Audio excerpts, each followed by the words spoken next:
Alex, if you would ask the next question for Ovide. I know it's still the primary, but why can you work with Democrats any better than a Democratic governor would be able to work with Republicans? Or is the idea to work in spite of government growing agendas wherever possible? Well, I think it's absolutely imperative that the governor of New Hampshire work with everyone in New Hampshire. This is not a time that we should pick who we're going to work with, either by party affiliation or by location in the state. This is a time we need to bring people together. And in my experience in business, my experience in the not-for-profit sector, and frankly, my experience in government, has shown that I can work with people who don't necessarily agree with me. I take Ronald Reagan's view. If you agree with me 80% of the time, you're not my 20% enemy. And we need to bring people to the table, not use the party label as a barrier to access to the conference room table, or as a speed pass to getting higher access or more efficient access. We need to be, the governor needs to be the governor for all the people. And I'll be able to work with Democrats and independents, libertarians, and vegetarians. If you have a solution or a problem, if you think you can help New Hampshire in the right direction, which is to prosperity, and work with me, man, and I'll work with you. And that's a message we have to send, my friends. The Republican nominee for governor has to appeal to independents. Don't forget, Republicans are a minority.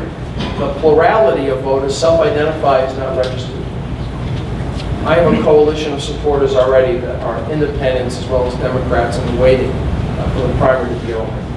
And I'm happy with the kind of broad-based support we've had.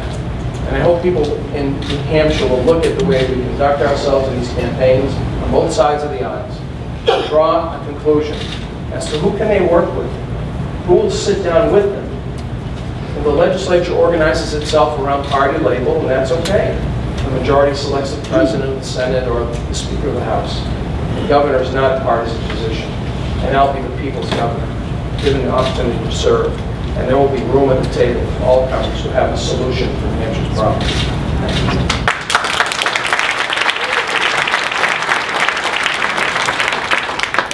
Alex, as governor of the state, you do need to be able to reach across the aisle. And regardless of which party's in charge, they'll all have a seat, certainly at my office, whether they're in the minority or the majority, because to me, in order to get the people's work done and move the state forward, you do need to be able to work with both parties. And I'm also proud of the broad coalition that we built of independents and some Democrats too. In fact, I see one of them named Jerry Galesian here tonight. Jerry, I'm not going to make you wave your hand because I don't want you to get tackled by the little sense.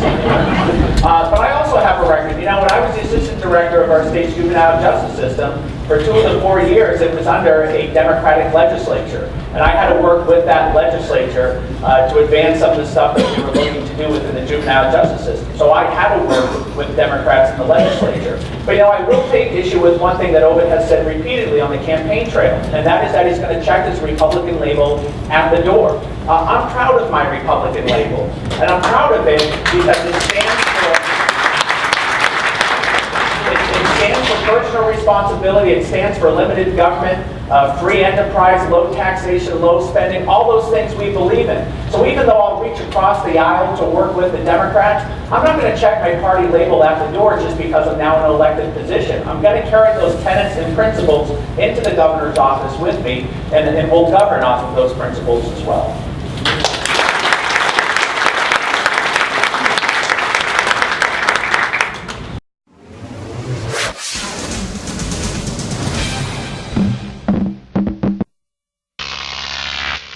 GrokTV.